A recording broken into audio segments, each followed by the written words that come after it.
On a windswept ledge above a small coastal town, Nazha stares out at the sea the way someone stares at a problem they both caused and survived. Proud, a little embarrassed, and secretly not sure what comes next. He's older now, but that doesn't mean he's any less impulsive.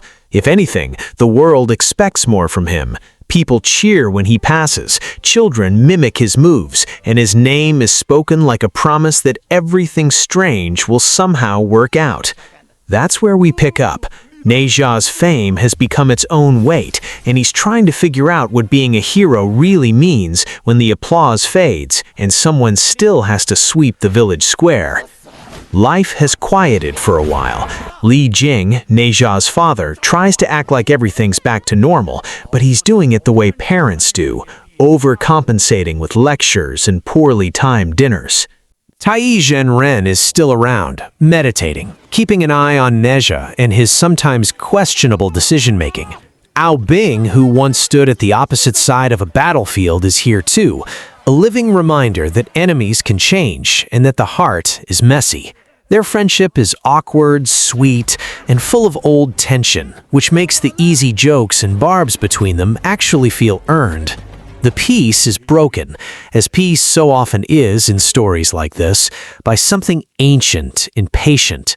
Fishermen start finding their nets tangled in threads of black mist instead of seaweed. Crops wilt for no reason, and at the center of it all, a sleeping fault in the world begins to stir. It's called the Rift, a crack between the realm of men and a more primal place where old grudges and discarded spirits gather strength. People whisper about it like a rumor that's already true. If the rift opens, things that should have stayed forgotten will come back with a taste for chaos. Nazha, restless and convinced he can fix anything with enough bravado, volunteers to investigate. Tai cautions restraint. Li Jing refuses to let his son go alone. Ao Bing insists on coming along, partly out of loyalty, partly because he can't stand the idea of Nazha barreling into danger solo. They're joined by a small band of allies, a clever, resourceful street scholar who knows old maps and older songs, a former palace guard from the Dragon King's court with a chip on his shoulder, and in a subplot that adds both heart and humor, a young apprentice spirit tamer who insists Nazha try herbal tea that definitely helps focus, and then makes a face when it tastes awful. Their investigation leads to hints of something deliberate. The rift isn't a naturally occurring tremor. It's been coaxed by someone or something that remembers the old bargains slotted between gods and mortals. They trace symbols left at sites of disturbance, a sigil that burns like frost, a carving that reads like a promise of revenge. They learn about an artifact, the Red Lotus Seal, a relic that once balanced human desire and spirit hunger. When it vanished centuries ago, tiny fissures formed in the world. Whoever wants the rift open is trying to find or recreate that seal to tilt power toward the darker side of things. On the journey to retrieve clues, we get moments of quiet that show how far these characters have come. Nazha helps a frightened child rescue a stray spirit trapped in a lantern. His impatience is still there, but now it is tempered with a real, earned patience. Ao Bing sits with him under a sky crowded with stars and tells a quieter version of his story, the strain of being the son of a dragon king and the surprise of finding a human friend who didn't scream at him.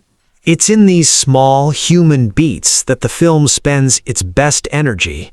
Not grand speeches, but glances and shared jokes that make you believe these people could be real neighbors and friends, not just mythic archetypes. The plot thickens when they learn the antagonist isn't a single villain, but a coalition of resentments.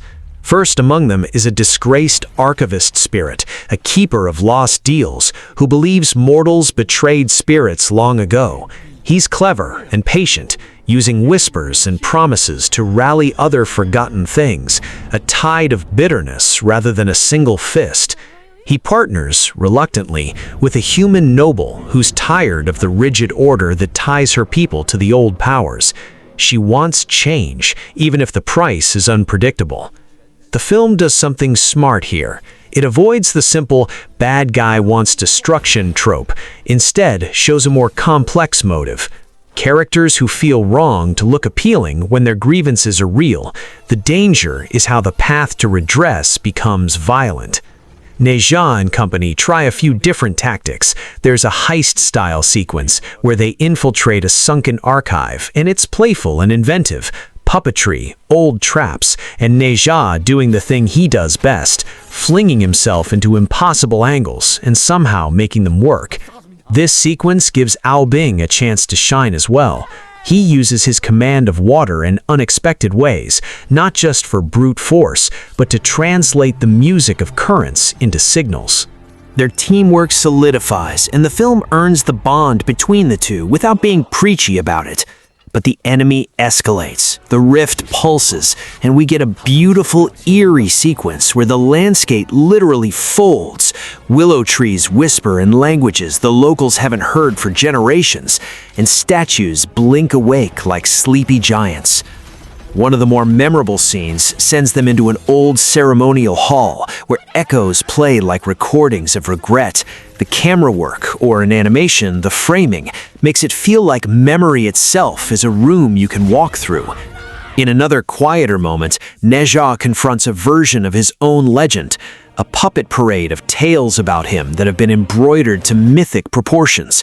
He laughs at some, winces at others, and the audience is reminded that legends can be helpful, but also heavy.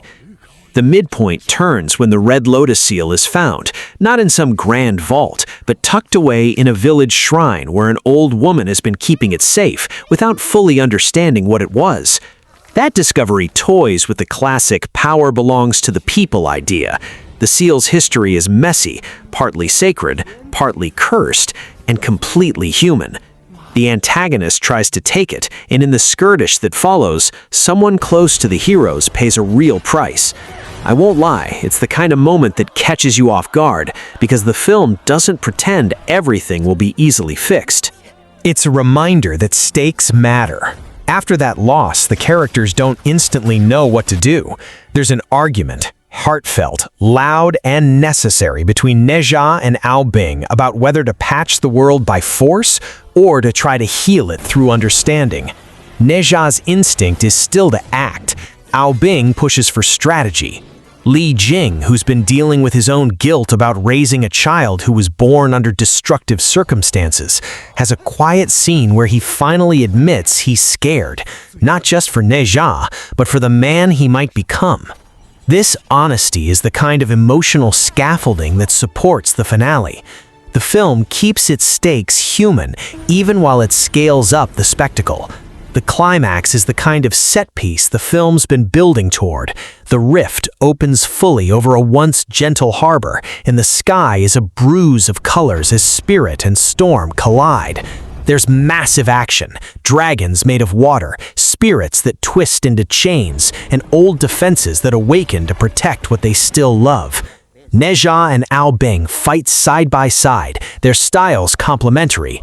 Nazha's unpredictability meets Ao Bing's fluid precision.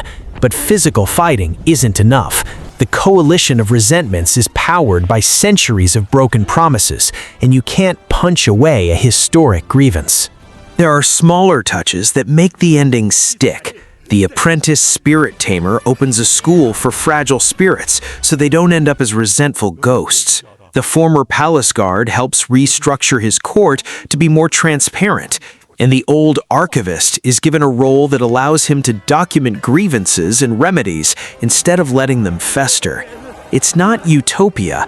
The film is careful to say change is ongoing and hard, but it's hopeful in a grounded way. Before the credits roll, there's an epilogue that's both tender and teasing. Nazha stands on that same ledge from the opening, but this time he's not alone. Ao Bing's there, and they talk like old friends who have plans, but no rigid maps. Nazha admits he still wants to do spectacular things, and Ao Bing rolls his eyes and bets him he'll trip over his own sword again. They leave with a sense of possibility rather than finality, which is exactly the tone the story earns. Growth over closure, community over legend. I'll admit, I laughed out loud at a couple of moments. Tai's deadpan as he hands Nazha a list of hero chores is just perfect, and I teared up during the ritual when the crowd reads out names of those wronged. The animation gives these beats space. It doesn't feel rushed. The voice acting sells the emotional shifts, particularly when Nazha's bravado slips into vulnerability and when Albing's sternness melts into protective warmth. The score complements without overpowering, smearing melancholy into triumph in the right measure. So, in short, Nazha 2 gives you action and spectacle, sure, but what it really wants to do is talk about repair of relationships, systems, and reputations. It takes the ridiculous premise that a boy-turned-legend can save the world and uses it to ask smarter questions. What costs are we willing to accept for safety? Who gets to decide the rules? And can the next generation fix what the last generation broke without repeating the same harms? The film doesn't offer pat answers, but it does give a version of hope that feels earned and human. And if you walk out wanting more mischief from Nazha, more of Al Bing's dry retorts, or just another long conversation on a seaside cliff, well, that's a sign it did its job. It entertained, sure, but also made you care about the people underneath the myth, and that's the whole point of a good sequel, isn't it?